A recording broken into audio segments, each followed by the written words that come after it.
বোতলে করে আমাদের ছাদে একটি আহত কোবরার বাচ্চা আসাতে আমি আমার টিমকে নিয়ে চলে যাই ঢাকার এমন একটি জায়গায় তাকে ছাড়তে যেখানে বসবাস রয়েছে কোবরা সাপের। Vlog start. বছরের শুরুতে খুব অদ্ভুত একটা জিনিস রেস্কিউ পাইলাম। ঠিক আছে ভিতরে দিয়ে দেন। মানে আমি এরকম দেখিনি আগে। দেখছো তুমি এটা? আমি দেখি নাই।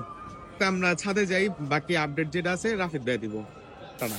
মূলত আমাদের কাছে কিন্তু এই সাপটা রাখার জায়গাও নাই, আর আমাদের এই সাপ ব্যাপারে কিন্তু এক্সপিরিয়েন্সটাও কম। বাট আমরা কিছু অংশে অ্যানিমাল বা ওয়াইল্ড লাইফ নিয়ে আমরা পড়ালেখা করি অথবা মানে অনেক রিসার্চ করে থাকি, তাই আমরা জানি মূলত এই সাপগুলা কোথায় থাকে। আমরা লাস্ট টাইমও 2 বছর আগের উইন্টার বা 3 বছর আগের উইন্টারেও আমরা এরকম একটা কোবরার বাচ্চা ছেড়ে আসছিলাম। তো এই কেসে আসলে এই সাপের সাথে যে জিনিসটা হয়েছে, যে কারণে আমাদের কাছে রেস্কিউতে আসে, আমার মনে হচ্ছে, আমি ঠিক শিওর না, তবে ওর গায়ের মধ্যে একটু তৈলাক্ত একটা ভাব চলে আসে এবং এই যে বোতলটা, এই বোতলটাই অ্যাকচুয়ালি পুরো তেলতেলা হয়ে আছে। তো আমি আসলে এই বিষয়টাতে জাস্ট জাস্ট একটা গেস নিতে পারতেছি। আমরা চিন্তা করেছি আজকে ওকে আমরা ছেড়ে দিয়ে আসবো অ্যাকচুয়ালি যেখানে ও ন্যাচারালি বাস করে থাকে। জায়গাটা আমি পুরোপুরি ডিসক্লোজ করব না, কারণ অনেকজন সাপ ছাড়ছি ওই জায়গায় ভয় পাইতে পারে। কিন্তু ভাই ওই জায়গায় কিন্তু আগে থেকেই সাপগুলা আছে। স্নেক গুলা কিন্তু আমরা রেস্কিউ করে থাকি না, এটার জন্য অ্যাকচুয়ালি ডিপ ইকোলজি নামের একটি গ্রুপ আছে। তো তারা হচ্ছে ওই স্নেক রেস্কিউতে বেশি এক্সপার্ট। এন্ড ফার্স্টলি আপনাদের actually wildlife crime control ইউনিটে জানিয়ে দিতে হবে এটার বিষয়টা, and then you will get the best advice. As আমরা এই সাপের ব্যাপারে একটু চিন্তিত আছি বলে আমরা এই বোতল থেকে তাকে বের করে আমাদের কাছে একটা স্নেক ক্যারিং বা স্মল অ্যানিমাল বা রেপটাইল ক্যারিং এর একটা ছোট্ট একটা বক্স আছে, যেটা actually fully functional for them. তো আমরা সেটার মধ্যে আপাতত ওকে রাখবো। সাপটাকে তারপর আমরা খুব সেফলি এবং একটা প্রিকশনস নিয়ে আমরা তাকে এই বক্সের ভিতরে ট্রান্সফার করে দিই, এন্ড হোপফুলি অ্যাটলিস্ট এই বোতল থেকে বের হয়ে এই বক্সের মধ্যে এই সাপটা একটু হইলেও বেটার একটা পজিশন এবং স্টেটে আছে। আমাদের ভিতরে যে সাবস্ট্রেটটা আছে এটা একটু হিউমিড করা আছে, যে কোনো রেপটাইল যেহেতু আমরা ড্রাগন পেলে থাকি, তো এই বিষয়ে আমরা একটু হইলেও এই আইডিয়াটা রাখি যে ওর কি দরকার। তো এট দ্য মোমেন্ট ও এখন এখানে একটু রেস্ট নেক, আমরা ওকে ঢেকে দিব একটু পরে।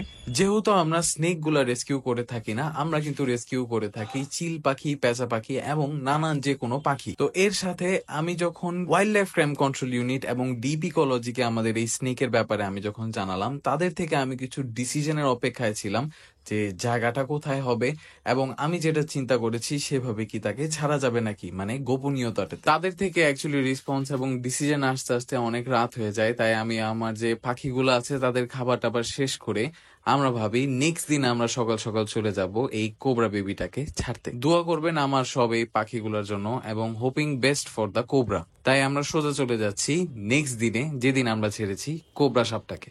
তো সেই দিন কিন্তু আমরা আসলে এই সাপটাকে আমরাও ছাড়তে পারিনি, আমরা যাইনি সেদিন, কারণ আমরা 2-3টা অ্যাকচুয়ালি পারমিশনের অপেক্ষা করতেছিলাম আর কিছু ইনফরমেশনের অপেক্ষা করছিলাম যে ওয়াইল্ড লাইফ ক্রাইম কন্ট্রোল আসলে কি বলে এটার ব্যাপারে, যে আমরা আসলে এটা কোথায় ছাড়বো।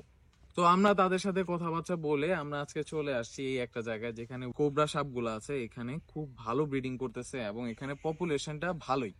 যেহেতু এটা বাচ্চা, তো এইখানে হচ্ছে লিফি একটা এনভায়রনমেন্ট আছে যেখানে মূলত ছোট ছোট যে সরীসৃপ বলি, ব্যাং বলি, অ্যামফিবিয়ান বলি, যেটাই আছে খেয়ে খুব ভালো মতো বেঁচে থাকতে পারবে। এন্ড ইটস টাইম যে আমরা এই সাপটাকে ছেড়ে দিব, and I hope you get a good visual যে এই সাপটা ওয়াইল্ডে ফিরে যাচ্ছে। প্রথমবারও যখন আমরা এইরকম সাপ ছেড়েছিলাম, আমাদের ভিতরে একটা নার্ভাসনেস কাজ করেছিল যে আমরা আসলে এই সাপটাকে ছাড়লে আমাদের দিকে চলে আসবে কিনা, যেহেতু আমাদের চারপাশে পুরোপুরি হাইডিং দিয়ে ভরা। তো যখন নিচের এই সাপটা চলে যাবে, হোপফুলি আমরা নিজেরাই তাকে আর দেখতে পারবো না।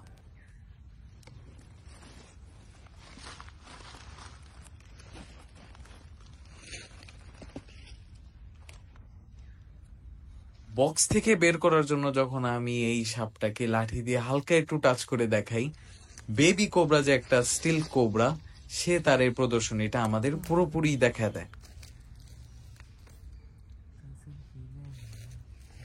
তাকে হালকা করে একটু অ্যাক্টিভ করার পর দেখলাম সে তার বক্স থেকে বের হয়ে সুন্দরভাবে চলে যাচ্ছিল নেচারের মধ্যে। যারা যারা একটু কনসার্ন যে আমরা আসলে এই ভেনামাস সাপকে ছাড়ার পর এত কাছ থেকে কেন ক্লিপগুলো নিচ্ছি, তো আপনাদের জন্য একটু বলে দেই, আমরা কিন্তু একটা বিশাল একটা সেলফি স্টিক নিয়ে এই ভিডিওটা করছি যাতে আমাদের বেশি একটা কাছে না থাকা লাগে এবং আমাদের ভয়েও যাতে এই সাপটার কোনো রকম এফেক্ট না হয়, এবং আমাদের ধারা ছাড়া এই কোবরা সাপের যে কিছু ক্লিপস গুলো আছে সেগুলো যাতে আমরা সব সময় দেখতে পারি এবং আপনাদেরও দেখাতে পারি, তাই নেওয়া হচ্ছে এই ক্লিপস গুলা।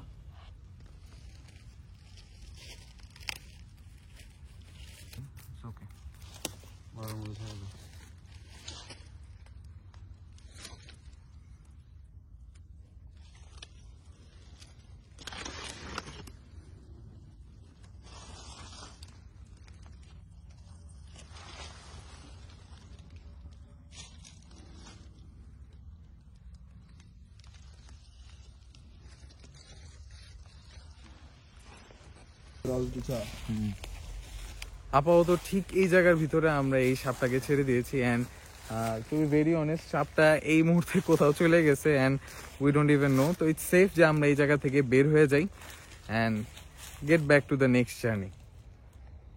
তো আই হোপ আপনাদের এই ভিডিওটা ভালো লাগছে। Thank you so much for watching this video. Allah আপনাদের ভালো রাখুক, আপনাদের সুস্থ রাখুক এন্ড আপনারা দেখতে থাকেন ডগো সেজ। আসসালামু আলাইকুম।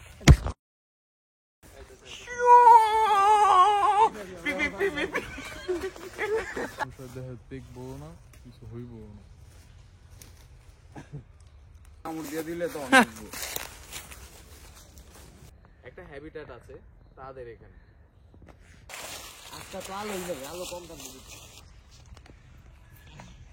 বাচ্চাদের মতো কথা কমা। That's off.